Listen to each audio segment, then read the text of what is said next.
শুধু বাংলাদেশ স্বাধীন করে ক্ষান্ত হয়ে গেলেন না, যখন এই আওয়ামী দুঃশাসনে বাংলাদেশের মানুষ হতবিহ্বল হয়ে গেল, যখন এই আওয়ামী দুঃশাসনে বাংলাদেশের মানুষ আবার তারা দিশাহারা হয়ে গেল, তখন ওই শেখ মুজিবুর রহমানের হত্যাকাণ্ডের ভিতর দিয়ে একের পর এক কু পাল্টা কু হতে লাগলো।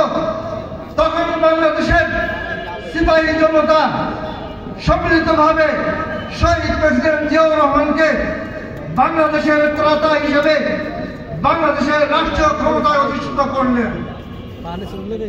আর তখন থেকেই জিয়াউর রহমান বাংলাদেশকে অর্থনৈতিকভাবে স্বনির্ভর করার জন্য, বাংলাদেশকে পৃথিবীর বুকে একটা সমৃদ্ধশালী রাষ্ট্র হিসেবে প্রতিষ্ঠিত করার জন্য দিন রাত অক্লান্ত পরিশ্রম করলেন। আজকের যে গার্মেন্ট সেক্টর আপনারা দেখেন, বাংলাদেশের সর্ববৃহত্তম অর্থনৈতিক সেক্টর, এই গার্মেন্ট সেক্টর শুরু হয়েছিল শহীদ প্রেসিডেন্ট জিয়াউর রহমান।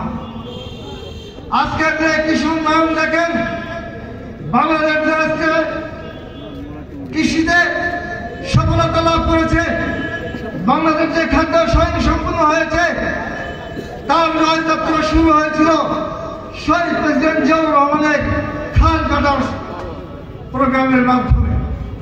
শুধু কি তাই, জিয়াউর রহমান দেশের জন্য জীবন দিয়ে গেলেন। বাংলাদেশের এক সৈন্য শাসক এসে ওই হোসাইন মোহাম্মদ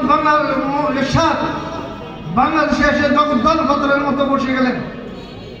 আর তাদের হাত থেকে রক্ষা করার জন্য আবার বাংলাদেশে নেমে আসতে হলো ওই জিয়া পরিবারের শহীদ প্রেসিডেন্ট জিয়াউর রহমানের সহধর্মিণী আমাদের মা দেশ নেত্রী বেগম খালেদা জিয়া। দেশ নেত্রী বেগম খালেদা জিয়ার নেতৃত্বে বাংলাদেশ স্বৈরাচার মুক্ত হলো। দেশ নেত্রী বেগম খালেদা জিয়া বাংলাদেশের গণতন্ত্র প্রতিষ্ঠিত করলেন। বাংলাদেশে বহুদলীয় গণতন্ত্র নির্বাচিত হয়েছিল, বাংলাদেশের স্বৈরতন্ত্র প্রতিষ্ঠিত হয়েছিল। তার হাত থেকে দেশ নেত্রী বেগম খালেদা জিয়া আবার বাংলাদেশকে রক্ষা করলেন। শুধু কি সেখানেই শেষ? একটা ষড়যন্ত্রের মাধ্যমে বিএনপি এবং খালেদা জিয়াকে নির্বাসিত করার চেষ্টা করে তারেক রহমান এবং আরাফাত রহমান প্রধান উপরে অত্যাচার করে শারীরিকভাবে নির্যাতন করে সেদিন খালেদা জিয়ার মনোবল ভেঙে দেওয়ার চেষ্টা করা হয়েছিল। আমাদের মা দেশ নেত্রী বেগম খালেদা জিয়া দৃঢ়ভাবে বলেছিলেন, বাংলাদেশ আমার জন্মভূমি, আমি এই দেশের মানুষ, আমি মারা গেলেও কি আমার সন্তানদেরকে মেরে ফেললো, আমি এদেশের মানুষকে ছেড়ে বাংলাদেশকে ছেড়ে আমি কোথাও যাব না।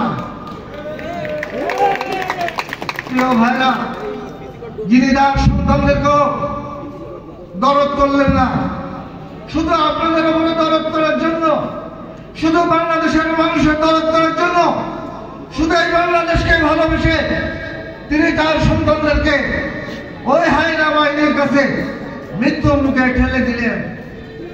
আল্লাহর অশেষ রহমত, তারেক রহমান বেঁচে গেলেন ঠিকই, পঙ্গু হয়ে গেলেন, কিন্তু ওই বিদেশে উন্নত চিকিৎসার মাধ্যমে আজ আল্লাহর রহমতে অনেক সুস্থ এবং তিনি এই স্বৈরাচারী শেখ হাসিনার বিরুদ্ধে সুদূর 7-8 মাইল দূরে থেকে ওই লন্ডনে বসে বাংলাদেশ জাতীয়তাবাদী দল বিএনপি সহ বাংলাদেশের সকল গণতান্ত্রিক শক্তিকে একত্রিত করেছেন।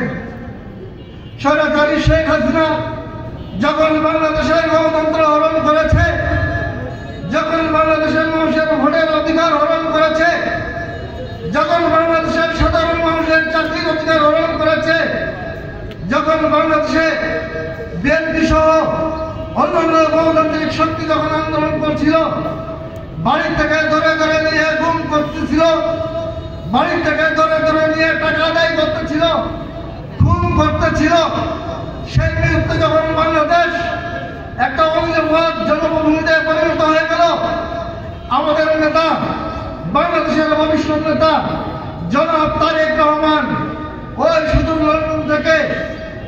বাংলাদেশ জাতীয়তাবাদী দল সহ প্রত্যেকটা গণতান্ত্রিক নেতা কর্মীকে সংগঠিত করেছে। তার ওই ধারাবাহিকতায় যখন জুলাই 2024-এ এদেশের ছাত্র জনতা নেমে আসলো, শেখ হাসিনা ওই খুনি ফাঁসি শেখ